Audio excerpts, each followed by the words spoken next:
Professor Prigogine? I want first to say that I feel that there is a deep convergence in the views expressed by Maharishi and some of the aims towards unity which is expressed in recent tendencies in science.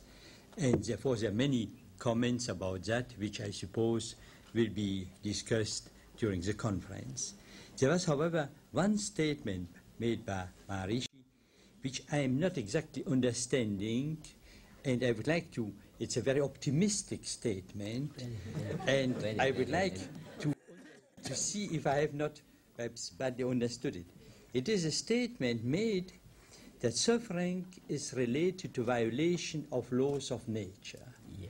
Now this is of course an extremely optimistic statement in the sense that therefore if we could learn how not to violate laws of nature, suffering would have in a sense a stop.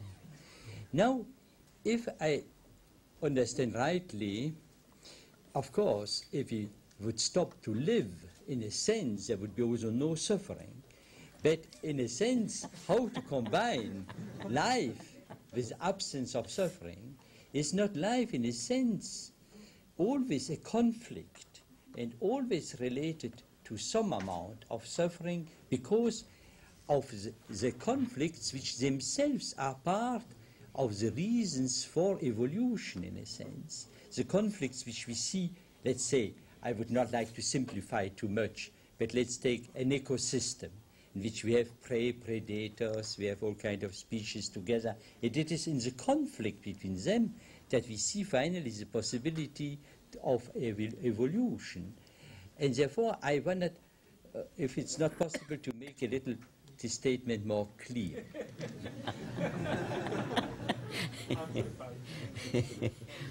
One very beautiful thing that is contained in Dr. Prigogine's remark is a very basic principle of evolution. The evolution proceeds on difference, contradistinction, opposition, and that is between activity and rest. Activity and rest. Cycles. There is cycle and there is activity and there is rest. There is activity and there is rest. All these cycles of days and nights, activity and rest, sleep and waking, activity and rest. And this is how evolution proceeds. Now, suffering is because of the drag that creative intelligence feels to itself. The evolutionary process, all this cycle of rest and action and rest and action, this is because of the creative nature of life. Life must create newer values, higher values, bigger horizons. It must create. It creates through the activity and rest, through the activity and rest. But it must create.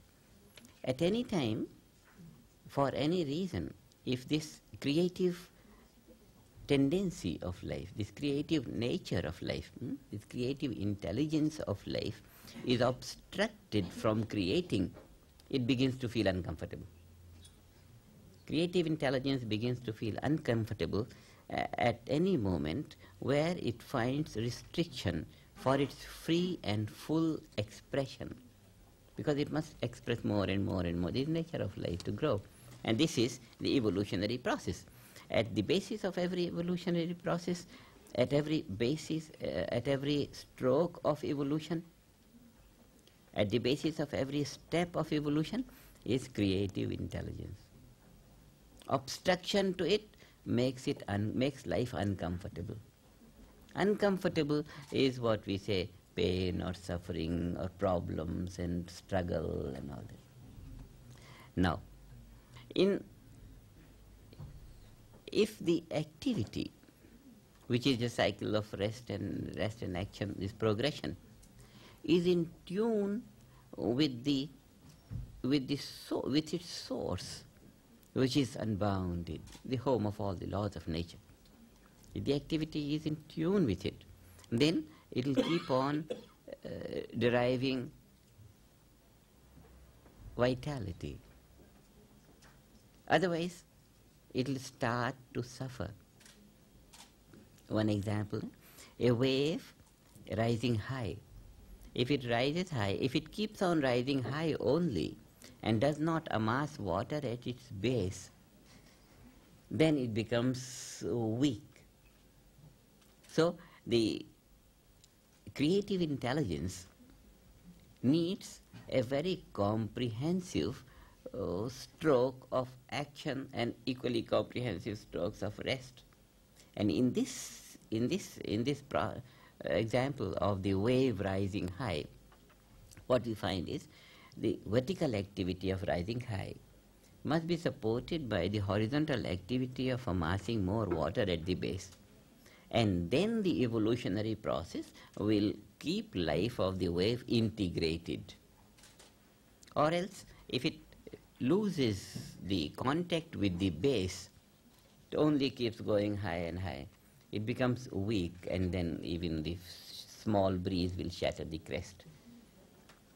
In this process, in this weakening of the integrated structure, when the contact with the base is missing, is the entropy that we call it. Entropy increases.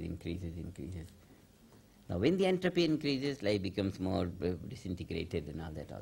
But this is only when the contact with the home of all the laws of nature is missing.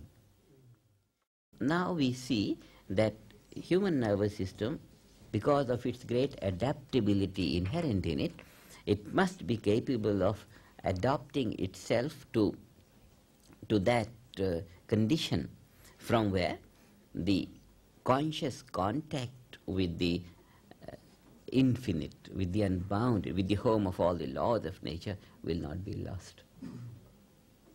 So, agreed that it is the difference, and a very great contrasting difference, activity and rest, activity and rest, activity and rest, which promotes the process of evolution. It is certainly very, very contrasting. The steps of evolution that go, they are through rest and activity, through rest and activity. And because of this, we do find an element which from seen from one angle could be very embarrassing, being at the basis of evolution, something that we call evolution, but it has two contrasting values.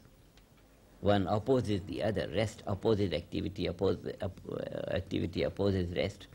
But these two diversified values go to structure the nature of creative intelligence.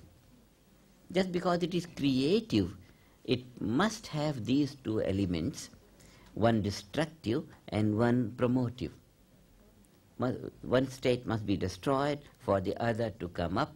So this destructive element must be there, but along with the creative element.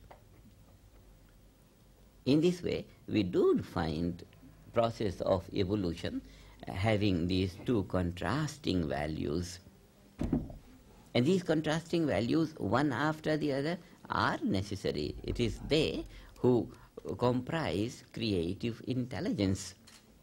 But because the nature of creative intelligence is to create and more, it rejoices in evolving its territory of influence all the time like that.